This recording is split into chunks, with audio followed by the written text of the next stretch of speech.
Plus d'1,3 million candidats pour seulement 6 000 postes à pourvoir. Ce sont les chiffres des concours directs de la fonction publique session 2018. Le lancement des épreuves est intervenu ce 25 août. Dans quelques instants, vous suivrez l'ambiance à Ouagadougou et à Bobo-Dioulasso. Et puis, le calvaire des usagers de l'axe Bobo-Dioulasso-Orodara, frontière du Mali, sera un vieux souvenir dans 2 ans. Une étude de faisabilité est réalisée pour la réhabilitation et le renforcement de cette route. Une étude que vient de valider l'Agence des travaux d'infrastructure du Burkina. Dans ce journal également, nous nous intéressons aux prénoms attribués aux enfants à leur naissance. C'est un choix opéré par de nombreux parents sans connaître la signification réelle de ces prénoms. Dans un ouvrage intitulé « Le sens et la puissance des noms », l'auteur Olivier Cabré vous guide dans le choix des prénoms de vos enfants. À l'étranger, la candidature de Jean-Pierre Bemba à la prochaine présidentielle en RDC est rejetée. La commission électorale a invalidé sa candidature avec celle de 5 autres prétendants à la présidence. Jean-Pierre Bemba passait pour l'un des favoris pour remplacer le président sortant Joseph Kabila. Mesdames, Messieurs, bonsoir. Cela dit, c'est parti pour le concours direct de la fonction publique, session 2018. Ils sont plus d'1,3 million candidats cette année pour environ 6 700 postes. Au titre des innovations dans l'organisation de ce concours, on retiendra la correction électronique des copies, le lancement des épreuves avec Issaka Ouedraogo et Bouma Ernest Nebi. Par l'ouverture de cette enveloppe, le ministre en charge des Mines, Oumarou Idani, lance ici au lycée Philippe Zenda Kabouré les concours directs de la fonction publique de 2018 sur toute l'étendue du territoire.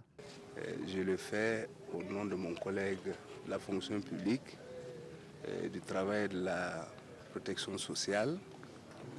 Alors, ce que je dois noter, c'est que pour l'édition 2018, et c'est ce qui est important, il y a eu beaucoup d'innovations dans le sens de la performance continue dans l'organisation de ces concours-là.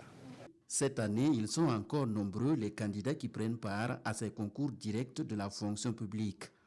Des concours qui enregistrent plus d'1,3 million candidatures pour 6 668 postes. Certains candidats composent pour la première fois et d'autres pour la énième fois. Sur la cette année pour chercher le concours des élèves des adjoints des cadres hospitaliers. C'est ma 6e fois de passer. C'est ma 6e fois de passer le concours. On espère que cette année Dieu va faire que non, ça soit pour moi aussi. Et puis moi aussi je vais me reposer. Des innovations majeures, il y en a dans l'organisation. Des innovations parmi lesquelles l'inscription en ligne des candidats et surtout la correction électronique qui présente plusieurs avantages selon le secrétaire général du ministère en charge de la fonction publique. Il faut dire que cette correction électronique a nécessité l'utilisation d'un nouvel outil, à savoir la feuille de réponse. Alors que les années passées, les candidats étaient appelés à répondre directement sur la feuille sujet. Et cette feuille de réponse va être introduite dans un scanner qui va nous faire sortir le document sous forme de fichier. Et un logiciel adapté va interroger ce fichier-là et il va lire les questions, les réponses que le candidat a données. Et le nombre de points est automatiquement comptabilisé et le classement est fait, le classement par rang est fait par le même logiciel. Il faut dire que cette nouvelle technique permet de réduire sensiblement l'intervention humaine qui peut être source d'erreur ou de manipulation volontaire.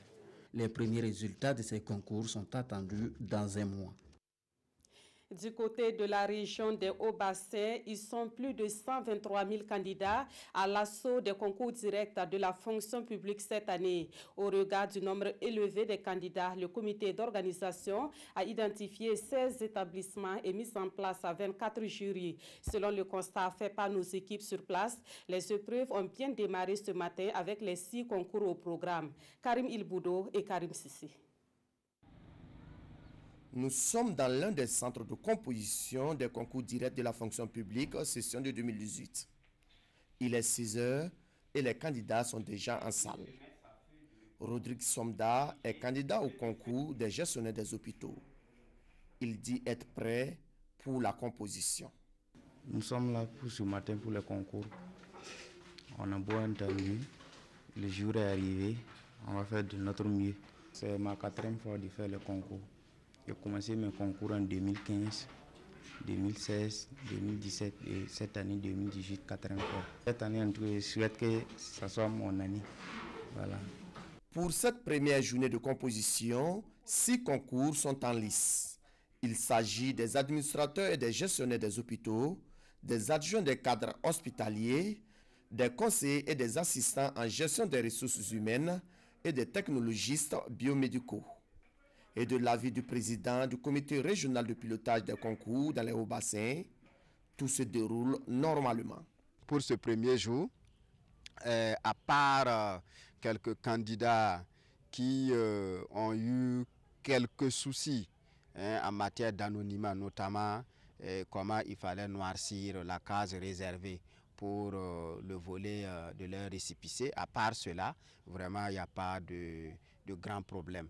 C'est vraiment les problèmes classiques, les erreurs matérielles sur les noms, sur les listes, ou bien voilà, les erreurs de transcription de récépissé. En dehors de cela, je crois que dans l'ensemble, tout se passe bien pour l'heure. Cette année, dans les Hauts-Bassins, ce sont plus de 123 000 candidats qui prendront part au concours direct de la fonction publique. Pour permettre un bon déroulement des épreuves, 24 jurys ont été mis en place. Les compositions selon le calendrier se dérouleront jusqu'au 7 septembre 2018. Autre point de l'actualité, nous allons à Kaya pour voir ces enfants que le gouvernement a retirés des sites d'orpaillage et formés à d'autres métiers. En plus des connaissances acquises, ces enfants reçoivent des kits d'installation pour entamer une nouvelle vie. L'initiative est portée par le ministère en charge des droits humains et la cérémonie de remise des kits est intervenue hier. Gérard Soumé et Maxime Zongo. À son passage à l'examen périodique universel en 2013, des recommandations concernant la lutte contre les pires formes de travail des enfants, notamment sur les sites d'orpaillage, avaient été formulées à l'endroit du Burkina. Dans le cadre de la mise en œuvre de ces recommandations, le ministère en charge de la justice a alors élaboré une feuille de route de retrait et de réinsertion de ces enfants. Comme ça rentrait bien sûr, ça cadrait avec la vision de développement du gouvernement. Ce processus a été initié depuis 2015 qui a permis justement pour une phase pilote de retirer 40 enfants des sites d'orpaillage et des carrières artisanales au niveau de Mané. Et ces enfants ont été soit réinscrits dans les écoles, soit placés auprès de l'ANPE pour une formation professionnelle. Au total, ce sont une quarantaine d'enfants de la région du Centre-Nord qui ont été retirés des sites de Mané et placés en formation professionnelle en coupe-couture, mécanique, auto et moto. Certains ont même pu poursuivre leur cursus scolaire. Nos parents ne nous ont pas appris des métiers. C'est pourquoi nous sommes partis sur les sites d'or. Quand on nous a proposé l'aide, nous avons accepté de quitter les sites car il y a trop de problèmes là-bas. Apprendre un métier garantit l'avenir. Pour leur insertion dans la vie socio-professionnelle, des kits d'installation leur ont été remis. Dans le souci de donner la même chance aux enfants présents sur d'autres sites, un plaidoyer a été fait pour la généralisation de l'activité. En 2020, le calvaire des usagers de l'axe Bobo-Dioulasso-Orodara, frontière du Mali, deviendra un vieux souvenir. Une étude de faisabilité est réalisée pour la réhabilitation et le renforcement de cette route. Les résultats de cette étude ont été validés hier au cours d'une rencontre tenue à Orodara. Le compte rendu de la mine Karantao, Siri Kimilogo, est stationné à Paris. La route Bobo-Dioulasso-Orodara, frontière du Mali, est dans un état de dégradation avancé. Et pour remédier à cela, une étude de faisabilité pour sa réhabilitation et son renforcement est réalisée par l'Agence des travaux d'infrastructure du Burkina Faso pour le compte du ministère des Infrastructures. La route va être réhabilitée, elle va être redimensionnée donc, pour répondre aux normes communautaires. Donc, elle va passer de 7 mètres à 10 mètres, donc soit 7 mètres principalement pour la chaussée et puis 1,50 m pour les deux côtés, donc ce qui a fait 10 mètres. C'est un projet intégrateur, donc il y aura aussi effectivement des clôtures de toutes les écoles qui seront traversées, mais aussi des centres de santé qui seront traversés. La réhabilitation de la route nationale numéro 8 ou communautaire CU2A, longue de 130 km, va permettre l'amélioration et la compétitivité des activités économiques sur ce corridor. Alors ce corridor-là est d'une importance qui ne peut plus être démontrée.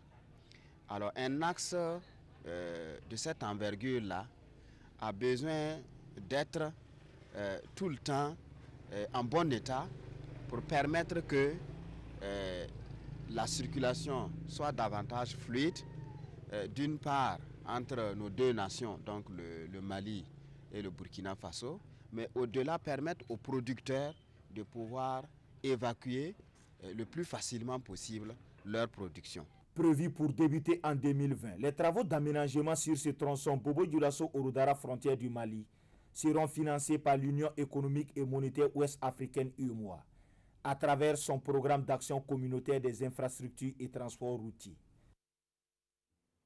Et dans le même registre, le centre de santé transfrontalier de Warokui-Wania, situé à la frontière Burkina-Mali, sera bientôt désenclavé. Ce centre de santé offre des soins de santé aux populations des deux pays et renforce l'intégration des deux peuples. Plus de 13 km de pistes rurales seront réalisées dans la zone pour faciliter l'accès à ce centre de santé transfrontalier. Le lancement des travaux est intervenu hier. Yves Rwamba et Karim Ouedraogo. C'est cette coupure de ruban qui marque le lancement officiel du démarrage des travaux de construction des pistes rurales d'environ 14 km ici à la frontière Burkina-Mali. D'un coût de plus de 450 millions de francs CFA, ce projet vise le désenclavement du centre de santé transfrontalier de Warokui-Wania. Ce projet réalisé avec le concours de tous ces partenaires mérite d'être en tout cas salué et félicité. C'est véritablement la réalisation pour moi d'un rêve. Donc je souhaite que ce pacte que nous avons scellé ce matin ici soit véritablement une énergie active, dilatative, d'intégration de tous les peuples pour un monde plus paisible, pour un monde plus uni, pour un monde moins cupide. Ce sont des populations de 14 villages du Mali et du Burkina qui vont bientôt accéder plus aisément à ce centre de santé, surtout en saison pluvieuse. Ce projet va contribuer aussi à l'amélioration des conditions de vie et à l'intégration des populations de cet espace transfrontalier. Le fait que nos deux populations riveraines de la frontière aient une infrastructure sanitaire en commun, je crois qu'il n'y a pas meilleur symbole pour une confraternité. Vous-même, vous voyez ce centre. Ça fait plusieurs fois que je viens ici, mais quand j'arrive ici, j'oublie qu'il y a une frontière entre le Mali et le Burkina Faso. Ces pistes d'accès, ça va contribuer à améliorer la présentation du centre de santé transfrontalier de Warokui-Wania. Je suis très fier d'être là aujourd'hui. C'est pour le bonheur du peuple malien et burkinabé. Financé par la coopération suisse, ce projet de construction de pistes rurales est piloté par le Conseil des collectivités territoriales de l'UEMOA et ses partenaires. Dans l'actualité également, l'agence de l'eau du Liptako se renforce en ressources humaines. Plus de 40 nouvelles compétences intègrent le comité de gestion du bassin d'eau du Liptako. La cérémonie de leur installation a été une occasion pour la structure de tenir sa première session. Et tout cela s'est passé jeudi dernier à Dori, dans la région du Sahel. Ama Faisal Sissé et Lazare Sanou. Au nom de monsieur le gouverneur de la région du Sahel, je vous déclare officiellement installé dans vos fonctions de membre du comité de bassin de l'agence de l'eau du Liptako et vous renvoie à l'exercice de vos obligations. Ils sont 42 à œuvrer pour le bon fonctionnement de l'agence de l'eau de Liptako.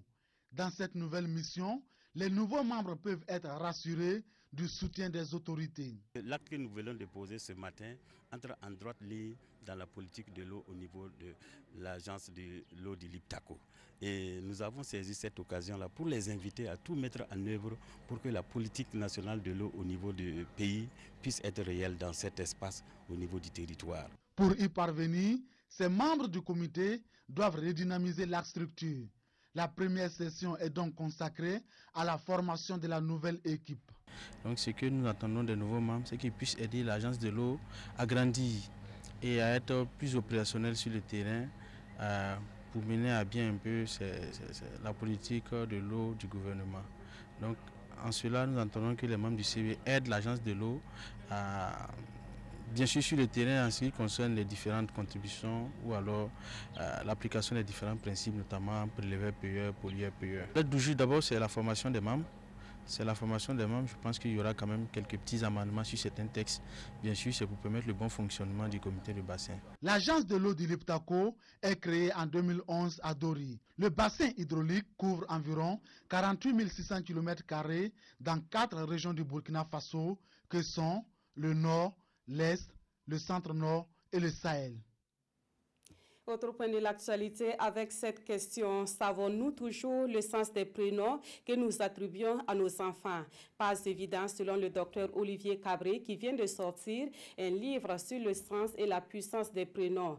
Dans cet ouvrage dont la dédicace est intervenue ce samedi, l'auteur donne la signification de plus de 780 prénoms. Paul-David Bambara et Vincent Tchendrebego. Comment vous appelez-vous et qu'est-ce que cela signifie? Une question banale, mais le révérend Olivier Cabré s'y est intéressé de façon particulière à travers un ouvrage sur le sens et la puissance des noms. Il s'est agi pour moi de doter les familles d'ici et d'ailleurs d'un guide pour le choix des prénoms de leurs enfants. Depuis l'époque où j'officiais régulièrement à nos jours, les pasteurs sont régulièrement sollicités par les parents pour proposer des noms aux nouveau-nés. Dans ce livre qui se veut un guide pour le choix des noms, le théologien fait un recueil de noms et de leur signification et parle surtout de l'influence que le nom peut avoir sur son porteur. Alors, quel nom donner à son enfant? Certains parents donnent des noms à leurs enfants sans connaître le sens ou bien que ces noms vont influencer leur avenir. Je donne quelques exemples. Cyprien, monsieur Cyprien, vous êtes burkinabé et vous êtes Cyprien, vous. Cypre se trouve où? Ah, Sidonie, oui, Sidonie. Tu habites Sidon? Les noms que nous donnons à nos enfants là, c'est sans signification, ça n'a pas de sens. Je pense qu'il y a eu de la recherche, j'allais dire holistique. Et en cela, nous trouvons que c'est très intéressant. À 81 ans, Dr Olivier Cabré, fondateur des églises évangéliques interdénominations, est à sa première publication. Et selon l'auteur, d'autres ouvrages seront bientôt publiés. La chaîne de télévision Vox Africa lance officiellement ses activités au Burkina Faso. Après une période d'essai, Vox Africa Burkina est désormais opérationnel. Le lancement de cette nouvelle chaîne de télévision s'est fait au cours d'une conférence de presse. Yacouba Gamene et Léonore Ouedraogo Yerbanga. Face à la presse burkinabé, les responsables de la chaîne Vox Africa déclinent leur projet. Faire de Vox Africa une chaîne panafricaine qui se rapproche le mieux des Africains. Et au Burkina Faso, le projet se concrétise avec l'ouverture des bureaux après une année d'essai. Nous avons une première phase qui est une phase pilote à travers le produit Afrobuzz. Vous avez sûrement remarqué sur les antennes Vox Africa qu'il y a une multitude d'Afrobuzz, mais pour le moment, il n'y a que certains pays qui ont réussi à remplir un certain nombre de cahiers de charges qui nous permettent véritablement d'installer un bureau local. Cette attente d'un an était en fait une période pilote pour permettre d'évaluer les capacités, que ce soit managériales, techniques. Pour le directeur général de Vox Africa, il appartient désormais au Burkinabé de s'approprier cette chaîne panafricaine. L'antenne est là, elle est pour vous, comme elle est pour tous les autres pays africains. Tout dépendra effectivement du dynamisme du bureau et de ses managers. Tout dépendra aussi de l'adhésion du peuple, de la population par rapport à ce projet. Nous, on est ouverts. Ce que je veux, c'est voir plus de Burkina Faso à l'antenne. Ça suppose plus de Burkinabés. Qu'on montre la culture du Burkina, comme c'est déjà le cas avec Afrobuzz Ouaga, mais qu'on puisse aller au-delà. J'ai envie effectivement qu'on raconte l'Afrique à partir du Burkina. La chaîne dispose déjà de bureaux au Mali et à Abidjan où se trouve la direction Afrique de l'Ouest de Vox Africa. Actualité à l'étranger, et nous commençons par la RDC où la commission électorale a invalidé la candidature de Jean-Pierre Bemba à la présidentielle. La commission électorale justifie sa décision par la condamnation de Jean-Pierre Bemba par la CPI pour subornation des témoins. Et celui qui passait donc pour l'un des favoris pour remplacer Joseph Kabila a vu sa candidature rejetée à côté de celle de 5 autres candidats. Le rêve n'a été que de courte durée. Jean-Pierre Bemba ne participera pas à la prochaine élection présidentielle en RDC. La commission électorale congolaise l'a exclu vendredi de la liste des candidats retenus pour l'échéance de décembre. Une annonce qui a suscité la colère immédiate de l'ensemble de l'opposition.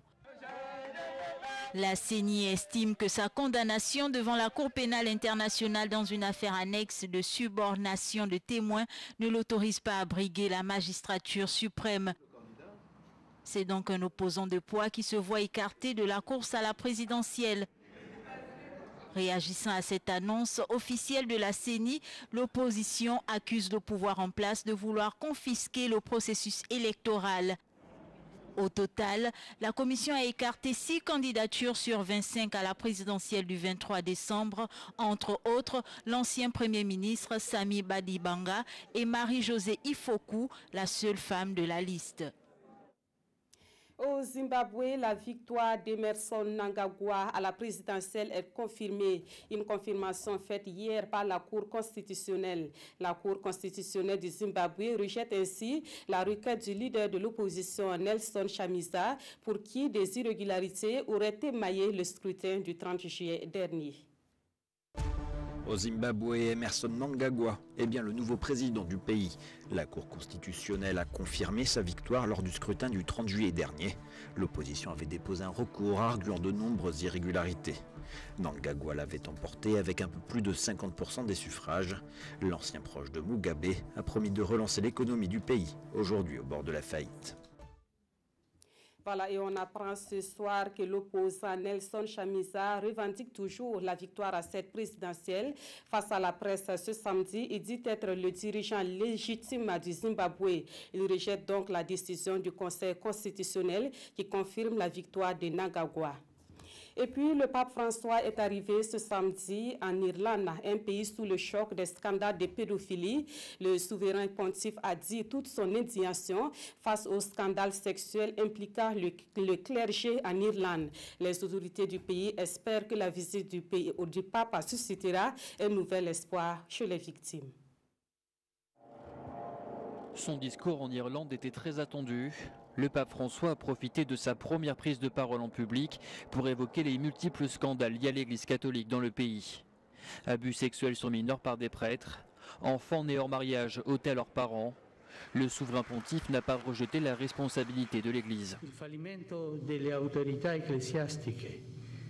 L'échec des autorités ecclésiastiques, évêques, supérieurs religieux, prêtres et autres, Pour affronter de manière adéquate ces crimes ignobles a justement suscité l'indignation et reste une cause de souffrance et de honte pour la communauté catholique. Je partage moi-même ces sentiments.